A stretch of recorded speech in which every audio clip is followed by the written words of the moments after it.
Assalamualaikum warahmatullahi wabarakatuh. Berjumpa lagi bersama saya di channel Raja PPN, channel yang berisi video-video tutorial website Cortex, khususnya administrasi faktur pajak.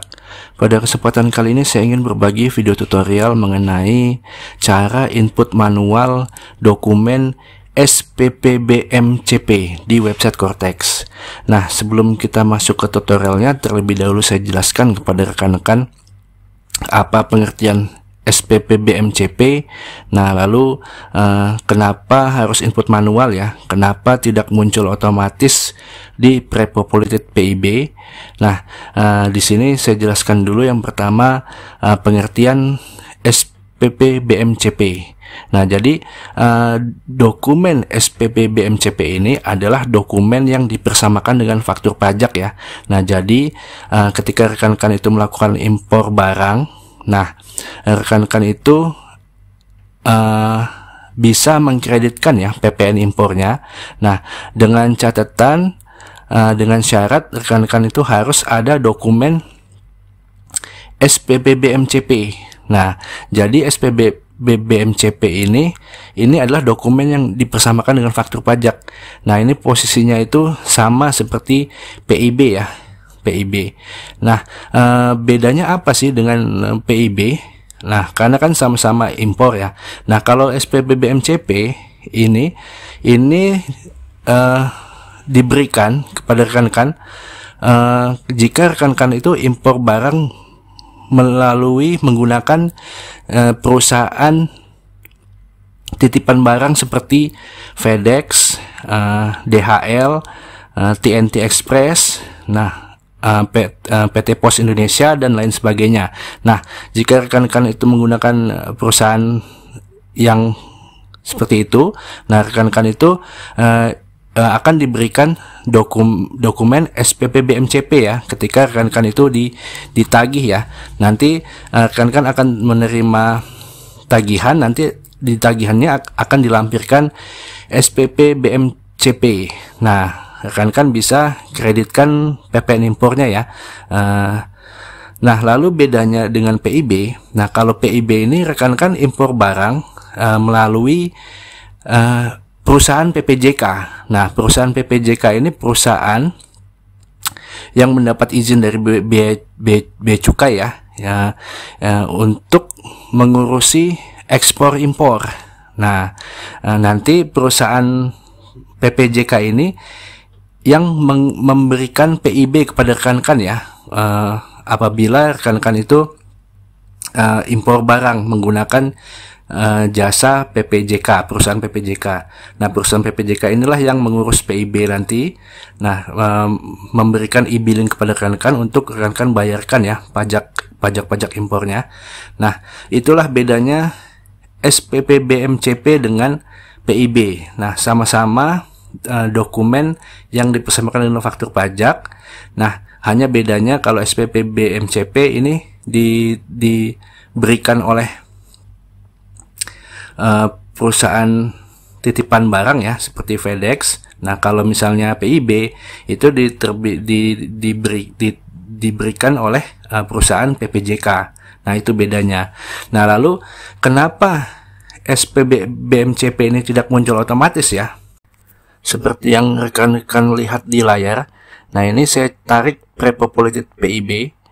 Nah, namun tidak muncul ya. SPP-BM-CP tidak muncul.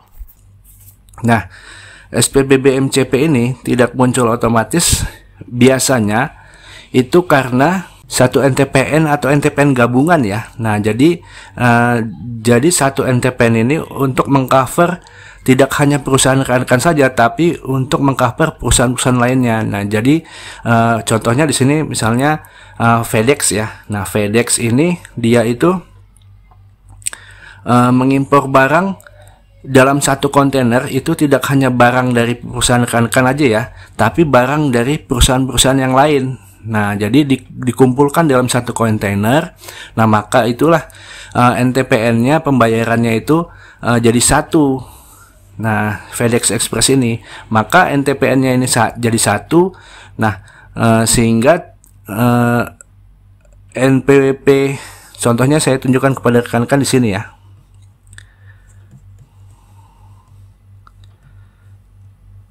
Nah, ini dia. Nah, ini bukti pembayaran ya, bukti pembayaran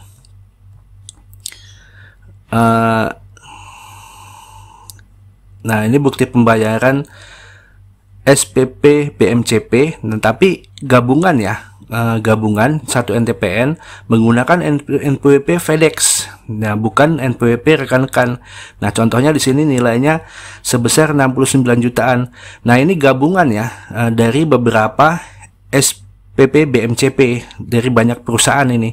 Nah, salah satunya perusahaan rekan-rekan. Nah, contohnya di sini. Di sini kan NTPN-nya sebesar 69 jutaan.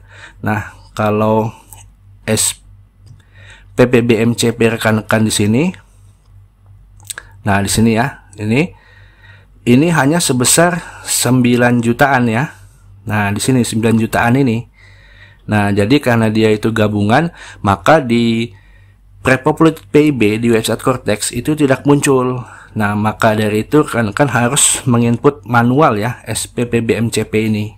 Nah, jadi dokumen yang harus rekan-rekan siapkan ini adalah sebelum rekan-rekan input manual di website Cortex, rekan-rekan harus siapkan dokumen SPP BMCP ini. Nah, dokumen SPP BMCP ini dan NTPN. Nah, NTPN-nya ini. Nah, ini nomor NTPN-nya ini. Bukti pembayarannya ya.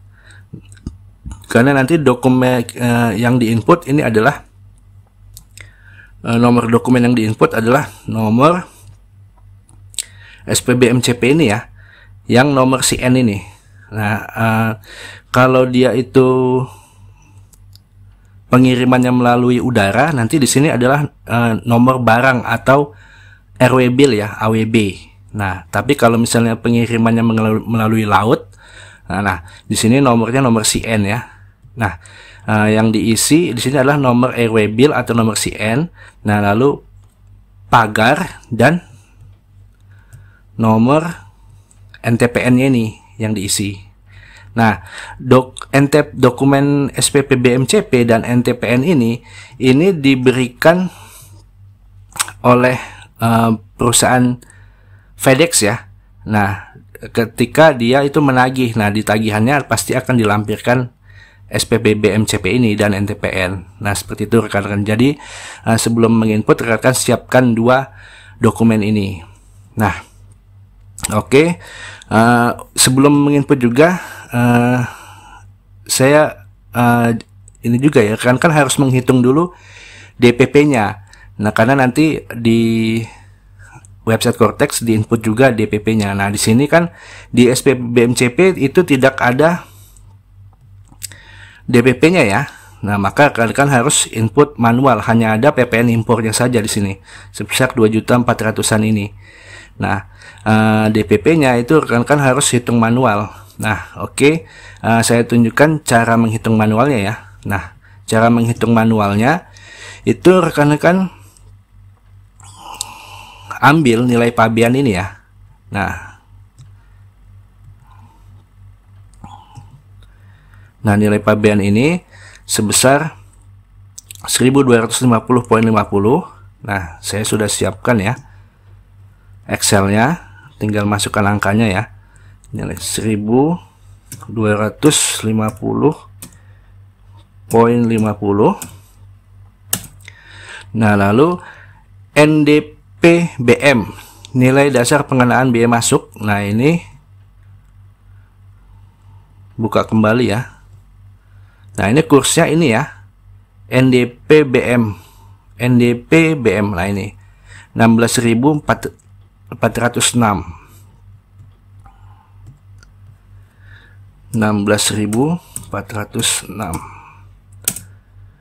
Nah, sudah otomatis ya mengalihkan nilai pabean dalam mata uang USD dengan nilai dasar nilai dasar pengenaan biaya masuknya. Nah, lalu dapatlah 20 jutaan ini ya. Nah, lalu ditambahkan dengan biaya masuk.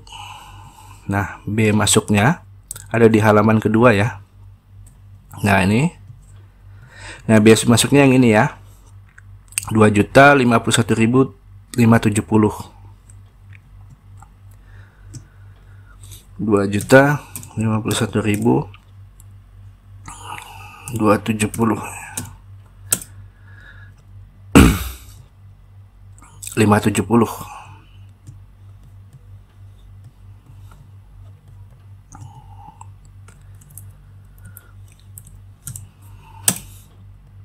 Nah, maka didapatlah DPP-nya. Inilah yang akan kita input ya di website Cortex, 22.567.273. Nah, kita harus mengecek ya, bener nggak nih DPP-nya segini ya. Kita harus kalikan dengan 11%. Nah, dikalikan dengan 11%, tarif PPN impor 11%, maka didapatlah PPN impornya 2.482.400. Nah, rekan-rekan cek dengan PPN impor yang ada di SPP BMCP. Nah, di sini PPN impornya nih 2.482.400. 2.482.400. Nah, cocok ya kan, selisihnya hanya pembulatan. Nah, jadi ini yang dimasukkan di DPP, ini yang dimasukkan di website Cortex, dan PPN impornya yang ini ya, sesuai dengan SPP BMCP. Nah, oke, kita langsung masuk ke tutorialnya ya. Nah, rekan-rekan masuk ke menu dokumen lain pajak masukan ya. Nah, lalu rekan-rekan klik refresh, lalu rekan-rekan klik buat dokumen lain masukan. Nah, lalu jenis transaksi rekan-rekan pilih impor BKP. Lalu detail transaksi pilih 01 impor BKP. Lalu dokumen transaksi dipilih PIB dan SSP. Lalu nomor dokumen. Nah, ini rekan-rekan isi kombinasi antara nomor SPP BMCP dengan pagar nomor NTPN. Nah, nomor SPP BMCP ini rekan-rekan pilih yang ini ya, nomor CN, atau kalau itu pengirimannya lewat udara, nomor AWB di sini. Nah, jangan yang atasnya, yang bawahnya ini, yang banyak angka digitnya ini ya. Nah, 75 sekian ya. Nah, diisi yang ini, lalu pagar, lalu NTPN. Nah, diisi V sekian. Nah, lalu tanggal dokumen diisi sesuai dengan tanggal bayar ya, tanggal pembayaran NTPN. Nah, kan lihat lagi bukti pembayaran ya. Nah, di sini bukti penerimaan negara ini adalah bukti pembayaran ya. Nah, ini tanggal bayarnya itu tanggal 24 Maret ya kan. Maka diisi tanggal di sini adalah sesuai dengan tanggal bayar. Nah, lalu kita isi seller information ya. Nah, nama di sini diisi ya, nama sesuai dengan di SPP BMCP. Nah, buka kembali SPP BMCP. Nah, di sini ya, di bagian D pengirim barang, namanya Auseco PTY Ltd. Nah, isi sesuai dengan nama yang tertera di sini ya, pengirim barang atau eksportir ya. Nah, lalu isi DPP sesuai ya, dengan hasil hitungan tadi ya. Nah, diisi DPP-nya dan juga PPN-nya diisi. Nah, lalu klik simpan konsep. Nah, berhasil menyimpan. Nah, lalu klik upload faktur. Nah, sukses ya, upload faktur sudah berhasil. Nah, di sini masa pengkreditannya itu mengikuti masa pajaknya ya. Nah, jadi di sini tanggal dokumen 24 Maret, maka masa pajaknya itu Maret 2025. Nah, jadi rekan-rekan kalau langsung kreditkan nanti masa pengkreditannya secara default ya otomatis Maret 2025. Nah, apabila rekan-rekan itu mengkreditkannya itu beda masa ya. Nah, paling lambat rekan-rekan itu mengkreditkan 3 masa berikutnya. Nah, jadi rekan-rekan kalau mau mengkreditkan misalnya beda masa ya, misalnya ini Maret, nah rekan-rekan kreditkan di April, nah itu bisa. Nah, paling lambat itu tiga masa berikutnya April, Mei, Juni. Nah, masa Juni paling lambat ya rekan-rekan kreditkan. Nah, contohnya di sini misalnya beda masa ya. Di sini contohnya saya kreditkan di masa April ya. Nah, maka dipilih April. Nah, tahun pengkreditan 2025. Nah, lalu gulir ke bawah ya. Nah, klik kreditkan. Nah, sukses ya, berhasil terkredit ya. Nah, kita akan cek statusnya credited ya. Nah, kita masuk ke menu pajak masukan ya. Nah, kita klik refresh. Nah, dokumennya ini yang paling atas ya muncul ya. Nah, ini. Nah, kita gulir ke bawah, kita akan cek statusnya di sebelah kanan ya. Nah, kita cek. Nah, di sini ya, yang paling atas statusnya credited. Nah, berarti sudah sukses ya terkredit ya rekan-rekan. Nah, seperti itu rekan-rekan, video tutorial kali ini semoga bermanfaat. Akhir kata, wabillahi taufiq wal hidayah. Wassalamualaikum warahmatullahi wabarakatuh.